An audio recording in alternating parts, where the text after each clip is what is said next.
Hello student, स्वागत है आपका हमारे यूट्यूब चैनल राइजिंग सेंटर पर। मैं हूं मोहम्मद हुसैन अंसारी और मैं आपको पढ़ा रहा हूं सॉइल मैकेनिक्स। ये सॉइल मैकेनिक्स का 11वां लेक्चर है। यदि आप हमारा वीडियो पहली बार देख रहे हैं तो हमारे चैनल को सब्सक्राइब कर लीजिए और जो प्रीवियस लेक्चर है 1 से लेकर के 10 तक जरूर देख लीजिए, तब इस लेक्चर को देखेंगे तो ज़्यादा मजा आएगा। ठीक है, तो हम 10वें लेक्चर में आपको पढ़ा रहे थे पार्टिकल साइज डिस्ट्रीब्यूशन, ठीक है ना, और एनालिसिस के बारे में बता रहे थे किस तरीके से इनका एनालिसिस किया जाता है। ठीक है, तो पार्टिकल साइज डिस्ट्रीब्यूशन का दो तरीके से एनालिसिस किया जाता है। एक होता है हमारा सिव एनालिसिस और एक होता है हमारा सेडिमेंटेशन एनालिसिस। ठीक है, तो सेडिमेंटेशन एनालिसिस से पहले वाले लेक्चर में अगर आप देखेंगे तो सिव एनालिसिस हम पूरी तरीके से पढ़ा चुके हैं। ठीक है ना, इस लेक्चर में हम आपको पढ़ाने वाले हैं सेडिमेंटेशन एनालिसिस। ठीक है ना, तो चलिए स्टार्ट करते हैं सेडिमेंटेशन एनालिसिस। ठीक है, यहां पर हम देखेंगे अवसादन विश्लेषण। तो सेडिमेंटेशन एनालिसिस जब करना है तो उन्हीं पार्टिकल का आपको करना है जिनका साइज जो है 75 माइक्रोन से कम होता है। ठीक है ना, जो भी सॉइल पार्टिकल हैं, ठीक है, सॉइल पार्टिकल हैं, देखिए, ठीक है, इधर आप देख रहे हैं ना, इधर जो सॉइल है इनका साइज जो है 75 माइक्रोन से बड़ा है। ठीक है ना, तो इधर आपको मिल गए थे sand, gravel, cobble and boulder. ठीक है ना, 75 माइक्रोन से बड़े हैं, ये सारे हैं। ये दोनों चीजें हम लोग पीछे पढ़ चुके हैं। ठीक है, इनका हो गया हमारा सिव एनालिसिस। ठीक है ना, सिव एनालिसिस। अब जो भी पार्टिकल छोटे 75 माइक्रोन से छोटे हैं उन्हीं का एनालिसिस हम लोग करेंगे सेडिमेंटेशन एनालिसिस में। ठीक है ना, यानी इधर पार्टिकल इससे छोटा होगा इस तरीके से। ठीक है ना, आप देख रहे हैं यहां तक जो साइज है, यहां तक है, ये लिख दे रहे हैं हम लोग 2 माइक्रोन। तो अगर पार्टिकल का साइज 75 माइक्रोन से कम है तो उसी का एनालिसिस करेंगे हम लोग सेडिमेंटेशन द्वारा। ठीक है, तो इसको हम लोग बोल देते हैं सिल्ट और इसको बोल दे रहे हैं हम लोग क्ले। ठीक है ना, यहाँ पर क्ले रहेगा, यहाँ पर सिल्ट। 2 माइक्रोन से लेकर के 75 माइक्रोन के बीच में अगर साइज है तो हो जाएगा हमारा सिल्ट। अगर 2 माइक्रोन से पार्टिकल का साइज छोटा है तो उसे बोल देंगे हम लोग क्ले। ठीक है, सिल्ट और क्ले ही हमारे इनऑर्गेनिक सॉइल कहलाते हैं। ये इनऑर्गेनिक सॉइल पार्टिकल है। ठीक है ना, तो ये इनऑर्गेनिक है और ऊपर से इसमें चिपकने की प्रॉपर्टी होती है। ठीक है ना, तो ये होते हैं हमारे कोहेसिव। सिल्ट और क्ले का आप देख रहे हैं साइज बहुत छोटा है। ठीक है, 75 माइक्रोन से कम है, तो इनके लिए चलनी नहीं बना है, इसीलिए हम लोग करेंगे इनका सेडिमेंटेशन एनालिसिस। ठीक है ना, तो चलिए हम लोग करते हैं सेडिमेंटेशन एनालिसिस। ठीक है, तो पहले समझ लेते हैं सेडिमेंटेशन क्या होता है। ठीक है ना, सेडिमेंटेशन क्या होता है, जब आप समझ लेंगे तब जा करके आप इसको अच्छे से समझ पाएंगे। ठीक है ना, तो पहले हम बताते हैं कि सेडिमेंटेशन होता क्या है। एक पानी की टंकी है, ठीक है, पानी की टंकी है, इसमें पानी भरा है बहुत ज्यादा। देखिए, ये है हमारा फ्री वाटर सरफेस। ठीक है, इस तरीके से वायुमंडलीय दाब लग रहा होगा। नीचे यहाँ पर सब पानी ही पानी है। देखिए, हरे हरे से हम क्या कर रहे हैं, पानी बना दे रहे हैं।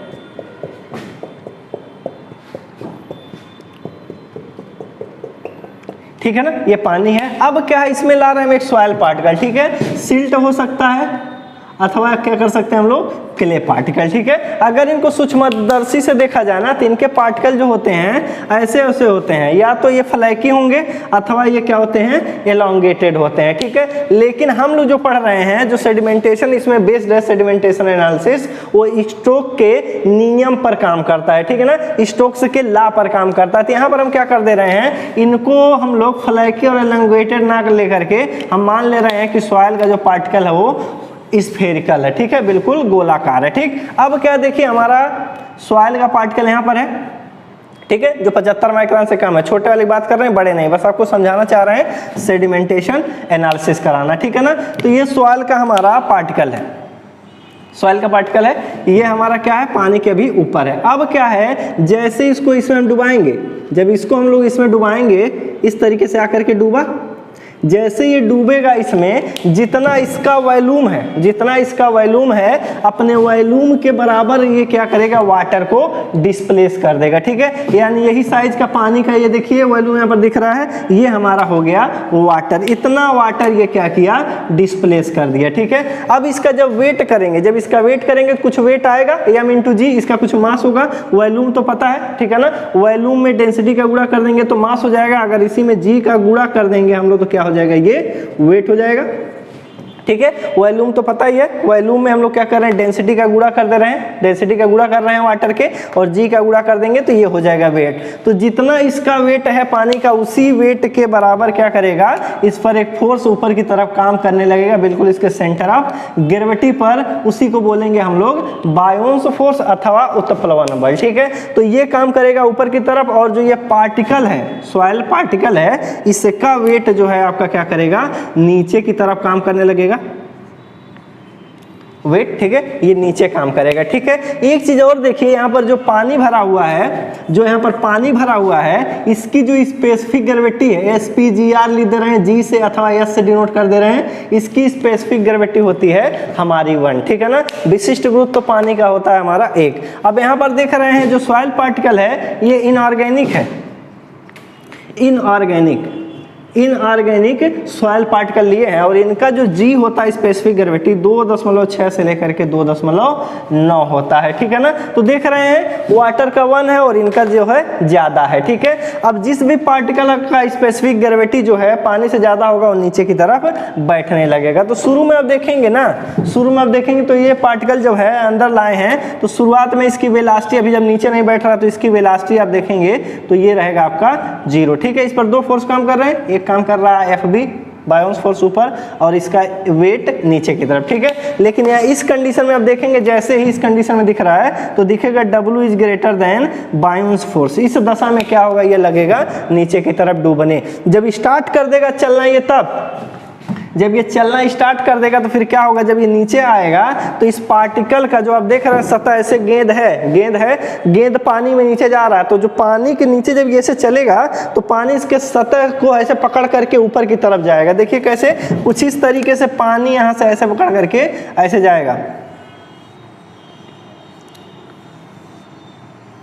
ठीक है, पानी इधर से इधर जा रहा है, देखिए इसके सतह के ऊपर से पानी जो है ऐसे फ्लो हो रहा है। ठीक है, अब क्या है, जो पानी यहाँ से टकरा रहा है, जो यहाँ पानी पकड़ रहा है, यहीं पर लगेगा फोर्स लगाने। ठीक है, यहीं पर फोर्स लगाएगा और इसको लगेगा ऊपर की तरफ उठाने, तो यहाँ पर एक फोर्स और काम कर गया, ऊपर उठाएगा, इसको बोलेंगे ड्रैग फोर्स। ये कब दिखेगा, जब वेलोसिटी इसमें कुछ ना कुछ पार्टिकल की आ जाएगी। ये होता है हमारा area into density of water V²/2। ठीक है, यानी ये वाला जो फोर्स है ड्रैग फोर्स, इधर लिख देते हैं, पता नहीं ऊपर दिख रहा है कि नहीं, डायरेक्टली प्रोपोर्शनल होता है V² के। अगर वेलोसिटी इसकी 0 है तो ड्रैग फोर्स आपको 0 मिलेगा। ठीक है, लेकिन जैसे जैसे ये, जब ये वेट नीचे काम करेगा, नीचे चलेंगे तो वेलोसिटी धीरे धीरे बढ़ने लगेगी। जब धीरे धीरे ये बढ़ेगा तो ड्रैग फोर्स काम करने लगेगा। ठीक है, शुरुआत में देखेंगे ये बहुत तेजी से आएगा, क्योंकि W is greater than buoyance force plus drag force, इन दोनों से ज्यादा होगा शुरू में, तो ये बहुत तेजी से चलेगा, लेकिन जैसे वेलोसिटी बढ़ेगा ये वाली चीज बढ़ने लगेगी। और सॉइल पार्टिकल का वेट तो बढ़ेगा ना, ये तो बेचारा कांस्टेंट है, ये भी कांस्टेंट है, ये भी कांस्टेंट है। जब ये धीरे धीरे बढ़ने लगेगा तो ये वाला पूरा पोर्शन धीरे धीरे बड़ा होगा। एक समय आएगा कुछ समय बाद, ये जो वेट होगा और ये दोनों फोर्स एक दूसरे के बराबर हो जाएंगे। ठीक है, जब एक दूसरे के बराबर हो जाएंगे उस कंडीशन को बोलते हैं इक्विलिब्रियम कंडीशन। ठीक है, उस दशा में ये जो पार्टिकल है, एक कांस्टेंट वेलोसिटी से नीचे आएगा, एक कांस्टेंट वेलोसिटी से नीचे आएगा। इसी वेलोसिटी को बोलते हैं हम लोग टर्मिनल वेलोसिटी। ठीक है, इसी को बोलते हैं टर्मिनल वेलोसिटी, इसी कांस्टेंट वेलोसिटी को बोलते हैं टर्मिनल वेलोसिटी। किस दशा में, जब ये पार्टिकल जो है इक्विलिब्रियम पर रहेगा, यानी weight of soil particle equal to buoyance force plus drag force, ठीक है। इस दशा में ये एक कांस्टेंट वेलोसिटी से नीचे गिरेगा, उसको बोलेंगे हम लोग टर्मिनल वेलोसिटी, ठीक है। तो आगे बताते हैं सेडिमेंटेशन का डिफिनेशन, ये तो बता ही नहीं। देखिए जब कोई सॉइल पार्टिकल कहें अथवा कुछ भी कहें, ठीक है ना, अगर किसी फ्लूइड में नीचे की तरफ ग्रेविटेशनल फोर्स के कारण नीचे की तरफ बैठता है तो इसी प्रोसेस को बोलते हैं हम लोग सेडिमेंटेशन, ठीक है। और इसी टंकी को बोला जाता है सेडिमेंटेशन टैंक, ठीक है। तो कोई अगर पार्टिकल है किसी फ्लूइड में नीचे की तरफ बैठ रहा है ग्रेविटेशनल फोर्स के कारण, तो उसी वो प्रोसेस को बोलेंगे हम लोग सेडिमेंटेशन, ठीक है। इस दशा में जो वेलोसिटी मिलेगी उसी को बोलेंगे हम लोग सेटलिंग वेलोसिटी। तो जो ये टर्मिनल वेलोसिटी होता है इसको हम लोग सेटलिंग वेलोसिटी भी बोलते हैं, ठीक है ना, इसी को हम बोलते हैं सेटलिंग वेलोसिटी। तो आप समझ गए होंगे, उम्मीद है कि सेडिमेंटेशन किसको कहते हैं। सेडिमेंटेशन एक प्रोसेस है जिसमें पार्टिकल खुद के वेट के कारण किसी फ्लूइड में नीचे की तरफ, जैसे टंकी है उसके टंकी के तली की तरफ धीरे धीरे आता है, ठीक है। ये ऊपर से नीचे की तरफ जो चल रहा है उसी प्रोसेस को कहते रहे हम लोग सेडिमेंटेशन, ठीक है।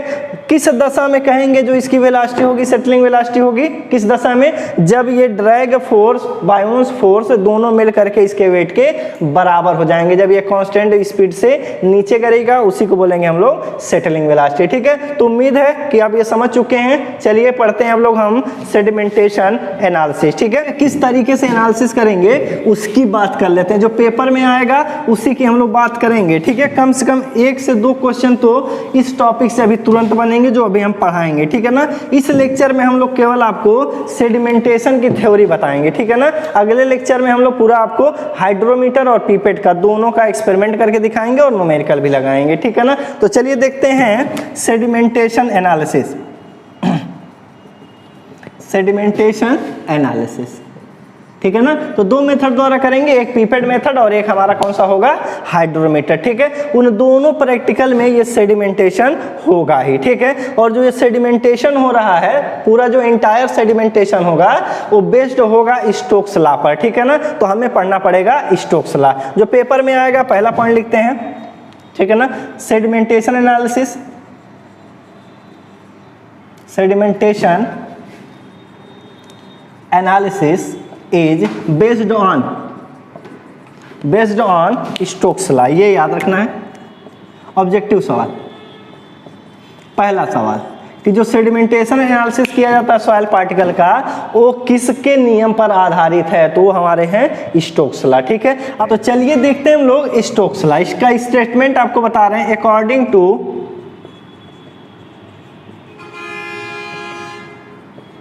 स्टोक्स लॉ, ठीक है ना। स्टोक्स लॉ के बारे में बता रहे हैं। ये क्या कहता है, अगर कोई स्फेरिकल पार्टिकल, ठीक है, अगर कोई स्फेरिकल पार्टिकल है और वो इनफाइनाइट लार्ज मीडियम में, ठीक है ना, कोई फ्लूइड है जो कि इनफाइनाइटली एकदम लार्ज है, जैसे समंदर है, समंदर में ले जा करके बीचों बीच किसी आदमी को नाव से उतार करके छोड़ करके चला है, ठीक है ना। तो आप देखेंगे उसका जो सरफेस एरिया होगा उस आदमी की तुलना में सरफेस एरिया जो समंदर का होगा वो इनफाइनाइट दिखेगा, और गहराई भी इसके लिए आदमी के लिए जो होगा, आदमी छोटा सा है समंदर के तुलना में, तो आप देखेंगे इनकी तुलना में गहराई भी इनफाइनाइट है, ठीक है। एरिया इनफाइनाइट गुणे गहराई इनफाइनाइट, जो वॉल्यूम होगा उस मटेरियल का होगा हमारा इनफाइनाइट, ठीक है। तो ऐसे मीडियम को बोल देंगे हम लोग इनफाइनाइट, ठीक है। तो हमारा सॉइल पार्टिकल जो है वो वास्तव में माइक्रोन में है, 75 माइक्रोन का है। अगर हम क्या करें, आधा लीटर पानी भर दें, आधा लीटर पानी भर दें किसी टब में, उसी में एक छोटा सा पार्टिकल डाल दें, तो इस पार्टिकल के लिए जो मीडियम होगा हमारा इनफाइनाइट लार्ज हो जाएगा, ठीक है। तो अभी बात कर लेते हैं स्टोक्स लॉ का। स्टोक्स लॉ क्या कहता है कि अगर कोई स्फेरिकल पार्टिकल है, कोई स्फेरिकल पार्टिकल है और इनफाइनाइट लार्ज मीडियम में जो फ्लूइड है कोई, जैसे हमारे केस में वाटर है, उसमें अगर हम डाल दें, जैसे हम लोग डालेंगे अपने वेट के कारण क्या होगा, वो नीचे आने लगेगा, उसका सेडिमेंटेशन होने लगेगा। और क्या होगा, शुरुआत में उसकी वेलोसिटी ज्यादा रहेगी, लेकिन कुछ समय बाद, कुछ समय पश्चात अथवा बाद में उसकी जो वेलोसिटी होगी वो कांस्टेंट हो जाएगी। उसी वेलोसिटी को बोलते हैं टर्मिनल वेलोसिटी अथवा सेटलिंग वेलोसिटी, ठीक है। ये बात हो गई हमारे स्टेटमेंट की, ठीक है ना। यानी आपको फिगर से समझा देते हैं।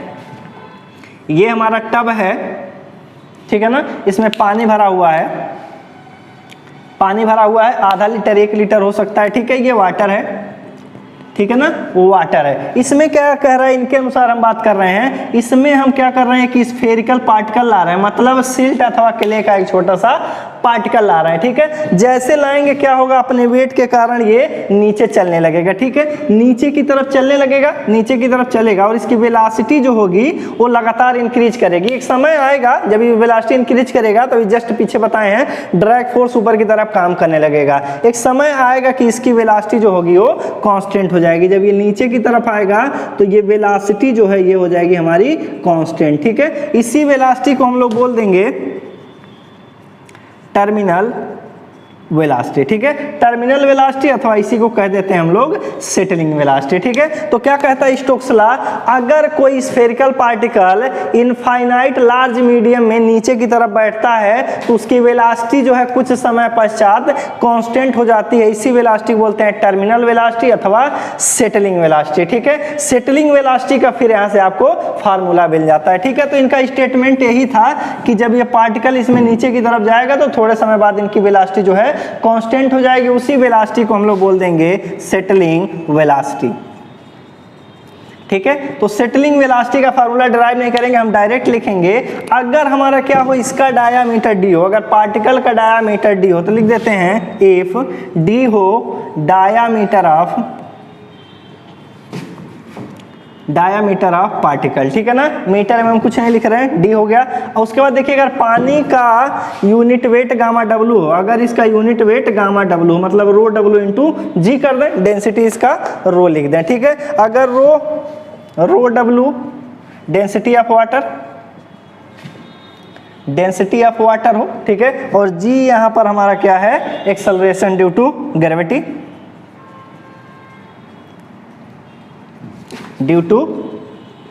ठीक है, वैल्यू कितना होता है 9.81 मीटर पर सेकेंड स्क्वायर होता है। अगर न्यू की बात करें, न्यू होता है काइनेमेटिक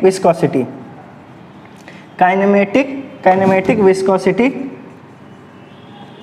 ऑफ वाटर। ठीक है ना, ये होता है dynamic viscosity of water divided by density of water. ठीक है ना, ये अगर चीजें आपको पता है तो सेटलिंग वेलोसिटी का जो फार्मूला होता है स्टोक्स लॉ का एनालिसिस करने के बाद ही आपको मिलेगा, वो होगा Vs बराबर सेटलिंग वेलोसिटी लिख रहे हैं, Vs बराबर g minus 1 d square upon 18 mu. ठीक है, यहाँ पर देख रहे हैं जी है acceleration due to gravity, g है स्पेसिफिक ग्रेविटी ऑफ सॉइल। ठीक है, ये लिखे नहीं, स्पेसिफिक ग्रेविटी ऑफ सॉइल, और डी यहाँ पर डायामीटर ऑफ सॉइल पार्टिकल है, न्यू है काइनेमेटिक विस्कोसिटी ऑफ वाटर। ठीक है, ये होता है न्यू अपान रो। ठीक है ना, dynamic viscosity divided by density. तो इसके जगह हम लोग लिख सकते हैं म्यू अपान रो, तो ये हो जाएगा हमारा g minus 1 d square divided by 18 into mu upon rho डब्लू। ठीक है, रो डब्लू ऊपर चला जाएगा, g minus 1 d square divided by 18 into mu. ठीक है, नीचे से रो डब्लू ऊपर चला गया तो हम लोग करेंगे रो डब्लू। ठीक है, रो डब्लू और जी का गुणा करेंगे तो आ जाएगा हमारा unit weight of water gamma W. तो इस तरीके से यहाँ से आ जाएगा Vs बराबर जी माइनस 1 गामा डब्लू डी स्क्वायर अपान 18 म्यू। ठीक है ना, ये हो जाएगा आपका सेटलिंग वेलोसिटी। ठीक है, तो स्टोक्स लॉ का जब पूरा एनालिसिस करेंगे तब जाकर के ये बात होगी। ठीक है, और ये वाला फार्मूला तभी काम करेगा। ठीक है ना, ये वाला फार्मूला तभी वैलिड होगा जब डायामीटर जो है ये पार्टिकल का है, जब डायामीटर ऑफ पार्टिकल जो होगा वो कितना होना चाहिए, 0.1 mm से कम होना चाहिए। ठीक है, ये वाला इक्वेशन तब काम करेगा, इफ लिख देते हैं, अगर ये तभी काम करेगा if diameter of particle is less than 0.1 mm। ठीक है, 0.1 mm से ये पार्टिकल का साइज छोटा होना चाहिए, तब ये फार्मूला काम करेगा। एंड एक चीज और, जो पार्टिकल है, जो ये पार्टिकल आप देख रहे हैं स्फेरिकल है, इसमें जब ये नीचे की तरफ आएगा तो पानी जो है कुछ इस तरीके से बहेगा। देखिए, कुछ इस तरीके से पानी निकलेगा। यहाँ पर जो पानी इसके सतह पर फ्लो हो रहा है, जो सरफेस पर पानी फ्लो हो रहा है, ये आपका लैमिनार फ्लो होना चाहिए। ठीक है ना, ये लैमिनार फ्लो होना चाहिए, तब जा करके ये फार्मूला काम करेगा। ठीक है, Vs बराबर G-1 ब्रैकेट में था gamma W D square upon 18 mu. ये फार्मूला तभी काम करेगा जब डायामीटर आपका कितना हो, लेस देन 0.1 mm हो, और साथ ही साथ क्या हो, और साथ ही साथ क्या हो, जो पार्टिकल के सरफेस पर वाटर फ्लो हो रहा हो वो कैसा फ्लो हमारा, लैमिनार फ्लो हो। ठीक है ना, तो लैमिनार फ्लो होने के लिए अगर किसी सरफेस के ऊपर से, अगर किसी सरफेस के ऊपर से पानी बह रहा है और लैमिनार फ्लो होने के लिए रेनॉल्ड नंबर 1 अथवा 1 से कम होना चाहिए। ठीक है, फॉर लैमिनार फ्लो। अगर लैमिनार फ्लो की बात करेंगे तो रेनॉल्ड नंबर आपका कितना होना चाहिए, लेस आर इक्वल टू 1 होना चाहिए। ठीक है, अगर 1 होता है तो बोलते हैं क्रिटिकल लैमिनार फ्लो। ठीक है, लेकिन अपने केस में यहाँ पर पानी है। ठीक है, अपने केस में ये पानी है। ठीक है ना, अपने केस में ये पानी है, तो यहाँ पर रेनॉल्ड नंबर आपका 0.5 से भी कम होना चाहिए। ठीक है, तो ये वाला इक्वेशन तभी वैलिड होगा जब diameter of the particle is less than 0.1 mm, और जो पार्टिकल उसके सतह पर जो पानी का फ्लो होगा वो हमेशा लैमिनार होना चाहिए। ठीक है, तो किसी स्फेयर के ऊपर से अगर पानी बह रहा है, किसी स्फेयर के ऊपर से अगर पानी बह रहा है कुछ इस तरीके से, तो लैमिनार फ्लो तभी होगा, लैमिनार फ्लो तभी होगा जब Reynold number less or equal to 1 होता है। अपने केस में यहाँ पर याद रखना है 0.5 से भी कम होना चाहिए। ठीक है, अगर ओपन चैनल फ्लो है तब, ओपन चैनल फ्लो है तो रेनॉल्ड नंबर आपका होना चाहिए लेस आर इक्वल टू 500। ठीक है ना, 500 से कम होना चाहिए। ओपन चैनल के लिए अगर बात कर रहे हैं तो 500, लेकिन अगर पाइप फ्लो की बात करेंगे तो लैमिनार फ्लो तभी होता है जब रेनॉल्ड नंबर 2000 से कम होता है अथवा 2000 के बराबर होता है। ठीक है, लेकिन अगर पैरेलल प्लेट की बात करें, अगर कोई पैरेलल प्लेट रखे हैं और इसमें पानी बहा रहे हैं, लैमिनार फ्लो तब होगा जब Reynold number less or equal to 1000 होगा। ठीक है ना, अगर सॉइल के अंदर से पानी बह रहा है, सॉइल के अंदर से पानी बह रहा है, कुछ और नहीं होता है, ये स्फेरिकल पार्टिकल होते हैं, इन्हीं से होकर के ऐसे ये गुजरता रहता है। ठीक है, तो स्फेयर के ऊपर से ये भी जा रहे हैं, गोले के ऊपर से निकल रहे हैं, तो सॉइल के अंदर से भी जब पानी जाएगा लैमिनार तभी होगा जब रेनॉल्ड नंबर 1 से कम होगा। ठीक है, तो ये ऑब्जेक्टिव याद कर सकते हैं। ठीक है ना, ओपन चैनल फ्लो के लिए रेनॉल्ड नंबर 500 या उससे कम हो, कहेंगे लैमिनार फ्लो हो रहा है। अगर सॉइल की बात करें अथवा स्फेयर के ऊपर से तो रेनॉल्ड नंबर 1 से कम होना चाहिए। अगर आपका किसमें हो रहा है, पाइप फ्लो हो रहा है, पाइप फ्लो हो रहा है तो वहाँ पर 2000 होना चाहिए। अगर पाइप फ्लो हो रहा है और लैमिनार चाह रहे हैं फ्लो तो रेनॉल्ड नंबर 2000 अथवा 2000 से कम होना चाहिए। अगर पैरेलल प्लेट से गुजर रहा है तो ये कितना होना चाहिए, 1000 अथवा 1000 से कम। ठीक है, तो रेनॉल्ड नंबर यहाँ पर आपका होना चाहिए इसके लिए लेस आर इक्वल टू 1, लेकिन आपको याद रखना है कि 10.5 से भी कम होना चाहिए। ठीक है, और उस समय जो पानी का टेम्परेचर होना चाहिए, टेम्परेचर जो वाटर का होना चाहिए वो 20 सेंटीग्रेड होना चाहिए, तब जाकर के ये फार्मूला लगाएंगे। ठीक है ना, तो एक पॉइंट में इसको हम यही लिख दे रहे हैं नीचे, वो थोड़ा याद रखेंगे आप लोग पेपर के लिए। above equation is valid above equation is valid जब पहला diameter of particle should be less than 0.1 mm। ठीक है, ये आपको याद रखना पड़ेगा। दूसरा, flow of water over particle surface must be laminar. ठीक है ना, लैमिनार। ठीक है, लैमिनार होना चाहिए। इसके लिए आपको क्या करना पड़ेगा, Reynold number less than or equal to 1 रखना है। ठीक है, तब होता है लैमिनार फ्लो। लेकिन अपने केस में क्या करना है, इसको क्या करना है, 10.5 से भी ये कम होना चाहिए, बहुत धीरे धीरे बहना चाहिए, क्योंकि आप रेनॉल्ड नंबर का फार्मूला जानते होंगे, RE बराबर होता है रो VD अपान म्यू। ठीक है, इन सब से मतलब नहीं, यहाँ पर देखिए वेलोसिटी से डायरेक्टली प्रोपोर्शनल है। अगर देखेंगे रेनॉल्ड नंबर ज़्यादा होगा तो इसका मतलब है वेलोसिटी ज़्यादा होगी। ठीक है ना, वेलोसिटी ज़्यादा होगी, जब वेलोसिटी धीरे धीरे बढ़ता है ना तो विक्षुब्ध प्रवाह में कन्वर्ट हो जाएगा। ठीक है, ट्रांजिशन होगा और हो जाएगा हमारा टर्बुलेंट फ्लो। तो जितना कम रेनॉल्ड नंबर रहेगा उतना कम वेलोसिटी होगी, धीरे धीरे बहेगी, बिल्कुल चादर के रूप में बहेगी, लैमिना के रूप में बहेगी। ठीक है, तो ये चीज़ आपको याद रखना पड़ेगा। एक चीज़ और, temperature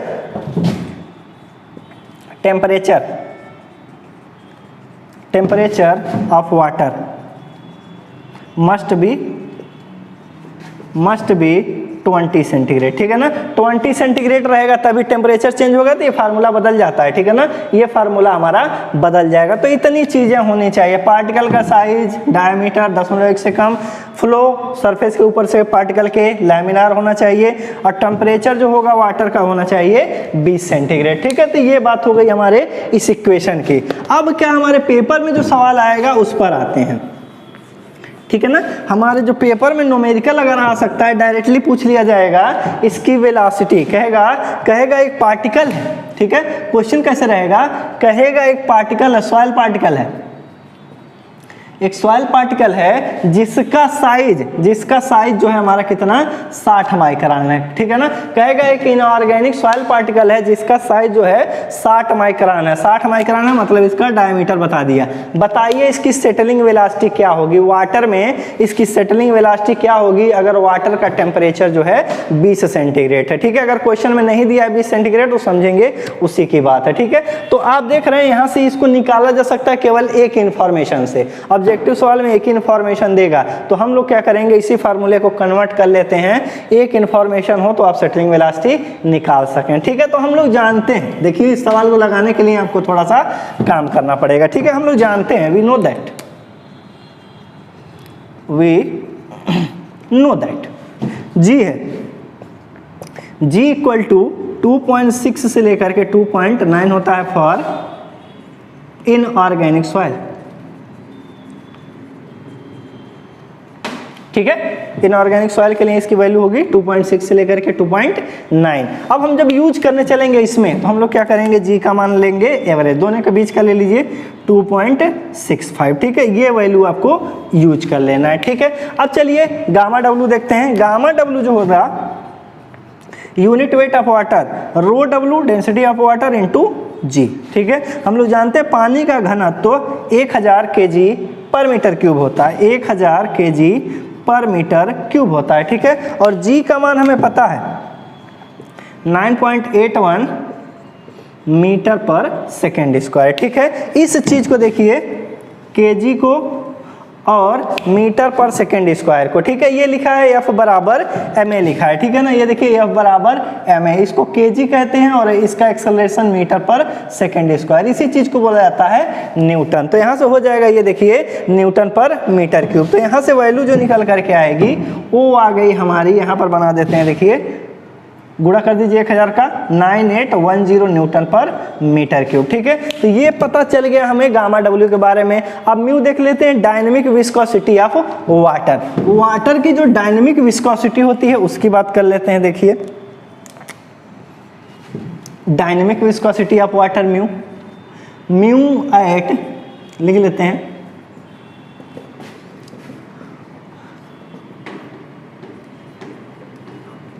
of water at 20 centigrade. Temperature जो होगा 20 सेंटीग्रेड होगा तो ये हो जाएगा म्यू डब्ल्यू बराबर होगा कितना, 1 सेंटीपॉइज, ठीक है। ये सीजीएस सिस्टम है, सीजीएस सिस्टम है 1 सेंटीपॉइज। और 1 सेंटीपॉइज का मतलब क्या होता है, 1 सेंटी का मतलब होता है 1/100, ठीक है। तो ये हो जाएगा हमारा 1/100, सेंटी का मतलब 1 सेंटी का मतलब 1/100, ठीक है। 1 सेंटीमीटर में 100 भाग करना है, ये हो गया हमारा पॉइज, ठीक है। लेकिन ये देखिए जो सारे यूनिट दिख रहे हैं आपको ना, ये एसआई यूनिट है, आपको एसआई यूनिट में कन्वर्ट करना पड़ेगा, ठीक है। और 1 पॉइज बराबर क्या होता है, 1 पॉइज बराबर बात करें अगर 1 पॉइज बराबर तो ये होता है 1/10 न्यूटन सेकेंड पर मीटर स्क्वायर, ठीक है। और पॉइज का मतलब क्या होता है, डाइन सेकेंड पर सेंटीमीटर स्क्वायर, ठीक है ना। सीजीएस सिस्टम होता है, इसका एक यूनिट और है डाइन सेकेंड पर सेंटीमीटर स्क्वायर, ठीक है। ये सीजीएस सिस्टम है, पॉइज को ही ये चीज बोला जाता है। इसको चेंज कर लेंगे इसमें 1/10 न्यूटन सेकेंड पर मीटर स्क्वायर, ठीक है। तो अब क्या देखिए, इसको पॉइज को हटाना है तो पॉइज के जगह 1/10 न्यूटन सेकेंड पर मीटर स्क्वायर लाना पड़ेगा। तो इसमें क्या कर देंगे, चेंज कर दे रहे हैं। तो देखिए ये हो गया हमारा 1/100 गुणे 1/10 न्यूटन सेकेंड पर मीटर स्क्वायर, ठीक है। 1/1000 लिख सकते हैं 10 के पावर -3 न्यूटन सेकेंड पर मीटर स्क्वायर, ठीक है। तो यहाँ पर आपको पता चल गया, ये आपको याद भी होना चाहिए। यहाँ पर रखेंगे 10 के पावर -3 ये रख लेंगे।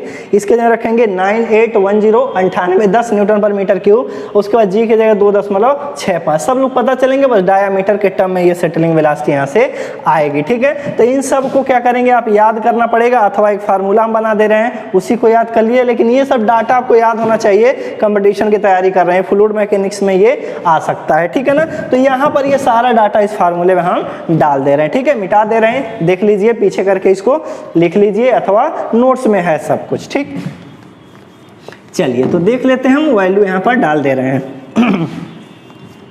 तो डाल रहे हैं, देखिए Vs बराबर अंदर जी है, जी के जगह हम बोले थे 2.5 लेना है, -1 कर देंगे। गामा डब्लू 9810 डी स्क्वायर रहने दीजिए, उसको उसी टर्म में निकालना है, 18 × 10 के पावर -3। ठीक है ना, इसका कैलकुलेशन कर लीजिए। ठीक है, कैलकुलेशन जब आप करेंगे तो एक डाटा आएगा, उसको हम लिख देते हैं। कितना आ रहा है 899,250 डी स्क्वायर। ठीक है ना, यहाँ से आपका बन करके आ गया Vs बराबर 899,250 डी स्क्वायर। ये जो यहाँ पर वेलोसिटी है, ये जो वेलोसिटी है ये आएगा आपका मीटर पर सेकेंड, और यहाँ पर आपको डायामीटर रखना है किसमें, मीटर में। ठीक है ना, डायामीटर को मीटर में रखना है, लेकिन हम चाह रहे हैं कि ये डायामीटर mm में कर दें। ठीक है ना, mm में कर दें। अब हमें पता है अगर कुछ मीटर में है, अगर कुछ मीटर में है, ठीक है, इसको mm में चेंज करना है। 1 mm बराबर होता है, 1 मीटर बराबर होता है 1000 mm। ठीक है ना, तो अगर आपको क्या करना है, इसको मीटर को mm में करना होता है तो आप क्या करेंगे, अगर 2 मीटर लिखा तो इसमें आप 1000 का गुणा कर देंगे 2 में, तो आ जाएगा 2000 mm। ठीक है, लेकिन अगर फार्मूले में कन्वर्जन करना होता है तो गुणा नहीं, उसी का भाग किया जाता है। तो हम लोग क्या करेंगे, डायमीटर को mm में चेंज करने के लिए इसको 1000 से डिवाइड करेंगे। ठीक है ना, तो देखिए हम डिवाइड कर दे रहे हैं,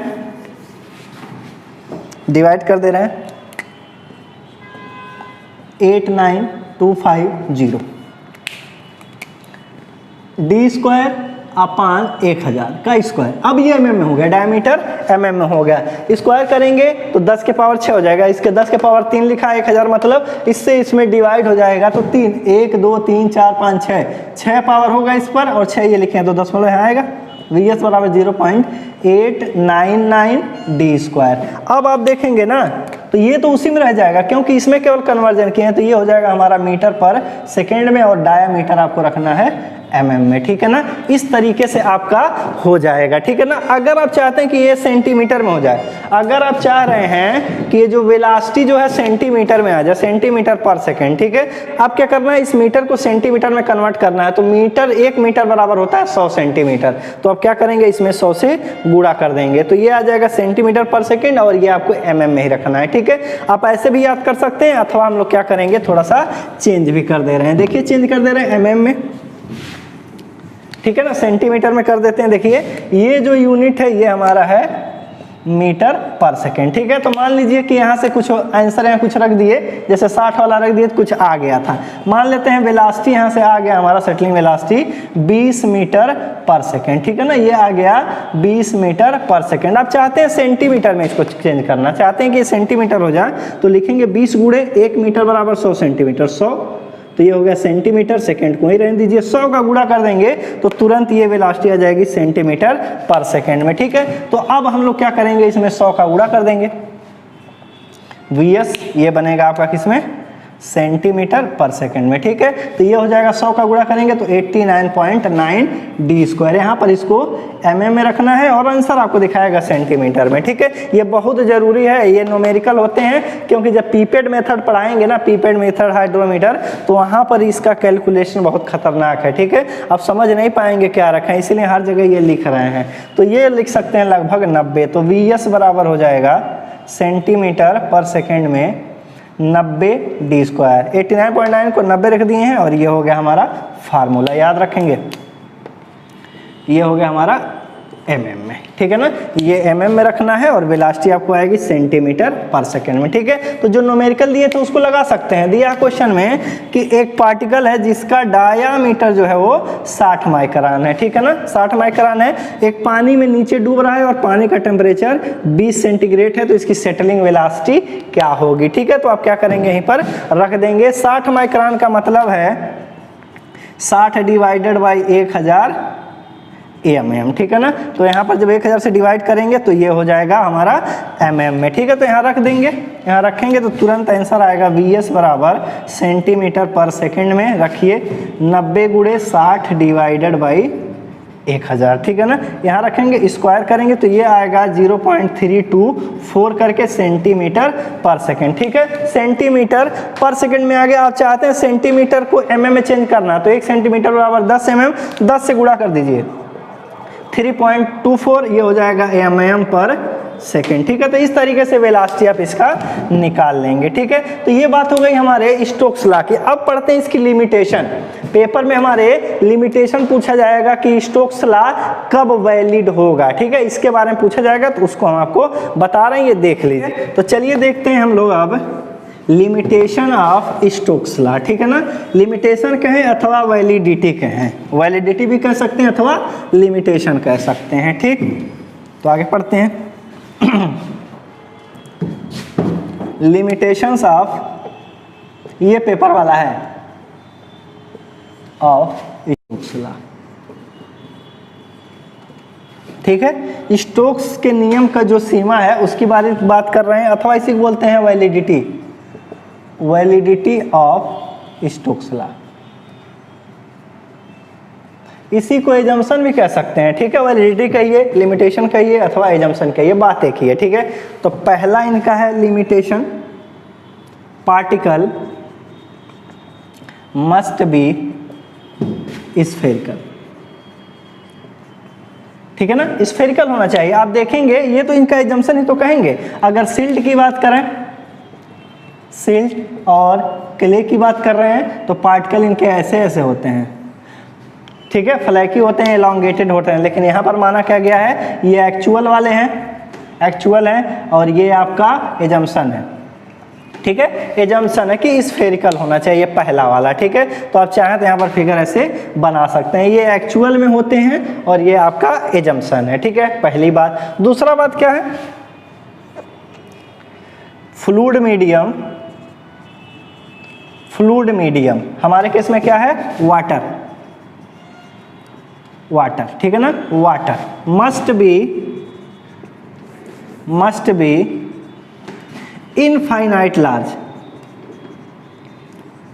ठीक है, इनफाइनाइट लार्ज। इसका क्या मतलब है, आपको जस्ट पीछे बताए हैं। अगर आपको समंदर में ले आकर के फेंक दिया जाए, समंदर के बीचों बीच आपको छोड़ दिया जाए, नाव से वापस आ जाए हम लोग, तो देखेंगे आप जब सर निकाल के देखेंगे तो एरिया, जो सरफेस एरिया पानी का दिखेगा आपके लिए इनफाइनाइट होगा, ठीक है, क्योंकि आप जो पानी की तुलना में आप एक चींटी के बराबर हैं। तो देखेंगे एरिया आपका वहां पर इनफाइनाइट है, गहराई आपके लिए इनफाइनाइट है। वॉल्यूम जो देखेंगे उस पूरी बॉडी का, वाटर बॉडी का देखेंगे आप, पूरा वॉल्यूम तो इनफाइनाइट होगा। ऐसे ही मटेरियल को बोला जाता है इनफाइनाइट, ठीक है। तो यहाँ पर जो वाटर है वो वाटर बॉडी पार्टिकल के लिए इनफाइनाइटली लार्ज होना चाहिए, ठीक है। तो देखिए जो पार्टिकल है इसमें वास्तव में हम कुछ और नहीं करेंगे, बहुत तो 1 लीटर पानी रहेगा अथवा 500 ml रहेगा, आधा लीटर अथवा 1 लीटर पानी की बात कर रहे हैं, तो इसमें बस आधा लीटर पानी है, आधा लीटर पानी है। लेकिन इसमें जो पार्टिकल हम लोग डुबा रहे हैं वो 75 माइक्रोन से क्या हैं, छोटे हैं, सब बेचारे, इनके लिए ये लार्ज बॉडी की तरह काम करेगा, इनफाइनाइट की तरह, ठीक है। तो दूसरा एजम्पशन है हमारा, फ्लूइड मीडियम ब्रैकेट में water body must be infinite, ठीक है ना, इनफाइनाइट लार्ज होना चाहिए, दूसरा हो गया। तीसरा देखिए सेटलिंग, ठीक है, पीछे सेटलिंग नहीं बताए थे। Settling of particle must be discrete settling, discrete settling, ठीक है। अब आपको बताते हैं कि डिस्क्रीट क्या होते हैं, ठीक है ना। डिस्क्रीट सेटलिंग का मतलब क्या है, तो उससे पहले आप समझ लें कि डिस्क्रीट किसको कहते हैं, ठीक है ना। तो बताते हैं आपको कि डिस्क्रीट पार्टिकल किसको कहते हैं, ये जान लेंगे तो आप कहानी खत्म। ठीक है, डिस्क्रीट पार्टिकल उनको कहते हैं, जैसे देखिए पार्टिकल है, ये पार्टिकल है। ठीक है, ऊपर वाला मिटा दे रहे हैं, ठीक है, नोट्स में है, वहां पर आप देख लीजिएगा। आपको डिस्क्रीट पार्टिकल के बारे में बता रहे हैं, तब डिस्क्रीट सेटलिंग के भी बारे में बताएंगे। ठीक है ना, नोट्स में है। आप क्या करेंगे, अगर आपको मिल नहीं रहा है चैनल, राइजिंग सेंटर नाम से है, ठीक है ना, टेलीग्राम पर जाइए। राइजिंग सेंटर नहीं मिल रहा है तो t.am/ राइजिंग सेंटर लिखिए, सर्च कर लीजिए राइजिंग सेंटर, तुरंत वहां पर आएगा, ज्वाइन कर लीजिए, नोट्स वहां पर आपको मिल जाएगा। ठीक है, एक नोट्स और हम सेंड करने वाले हैं, वो एक बच्चा लिखा था, ये भी लिखा है, थोड़ा सा बेहतर लिखे हैं, उनका हम आपको सेंड कर देंगे। ठीक है, तो वहां पर मिलेगा आपको। तो बता रहे हैं डिस्क्रीट पार्टिकल किसको कहते हैं, पहले डिस्क्रीट पार्टिकल फिर सेटलिंग। ठीक, ठीक है, ये पानी है, ये पानी है, एक पार्टिकल है, एक पार्टिकल है। ठीक है, ये पानी है, हरा वाला पानी है। ठीक है ना, हरा वाला आपको हम क्या कर रहे हैं, पानी बना दे रहे हैं। अब क्या हो रहा है, जब इसकी सेटलिंग हो रही है, सेटलिंग हो रही है, तो इसका शेप आपको दिख रहा है स्फेरिकल, स्फेरिकल शेप है। साइज की बात कर लें, साइज मान ले रहे हैं ये 0.1 mm का है, अथवा 60 माइक्रोन का साइज देख रहे हैं, 60 माइक्रोन का है। ठीक है, इसका सेटलिंग स्टार्ट हुआ, सेटलिंग स्टार्ट हो रहा है, और बहुत सारे पार्टिकल हैं।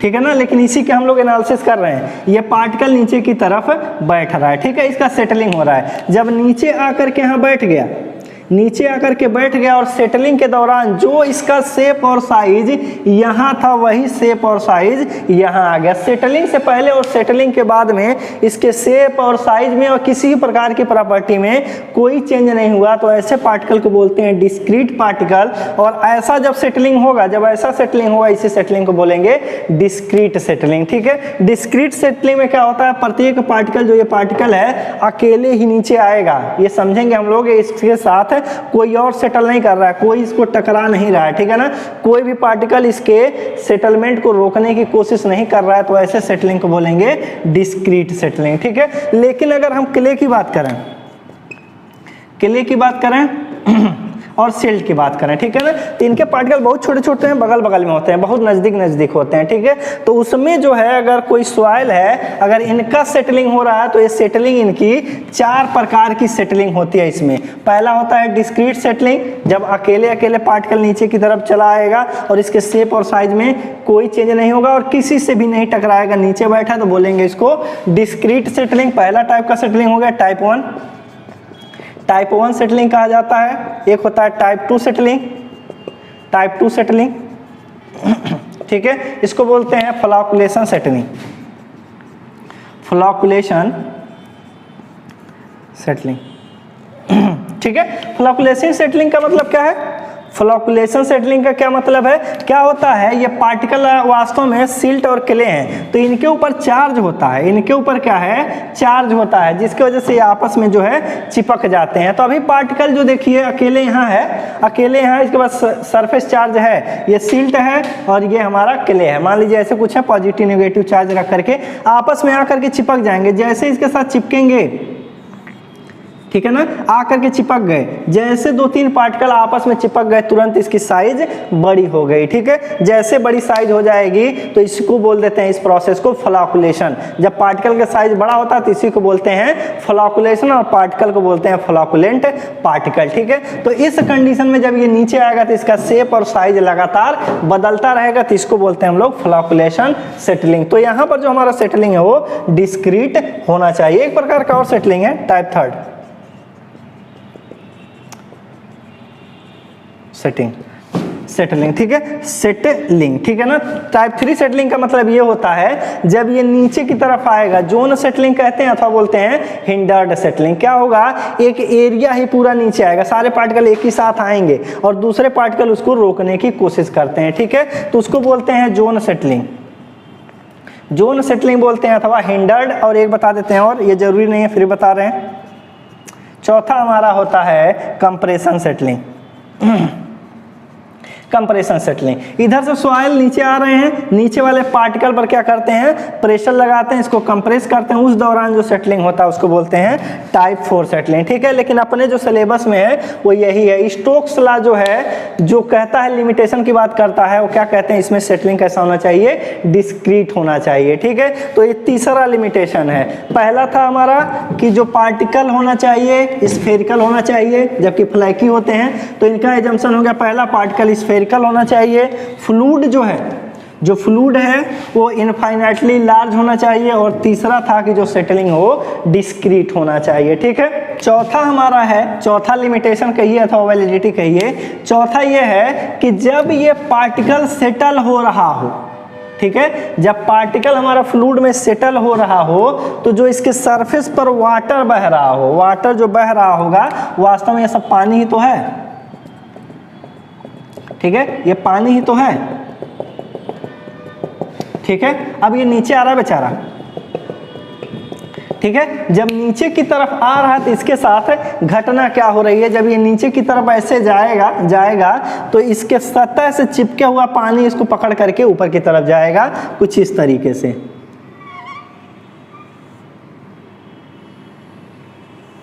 देखिए, तो इसके ऊपर सरफेस फ्लो होगा, इसके सतह पर ये पानी का बहाव होगा। देखिए नीचे की तरफ मूव कर रहा है।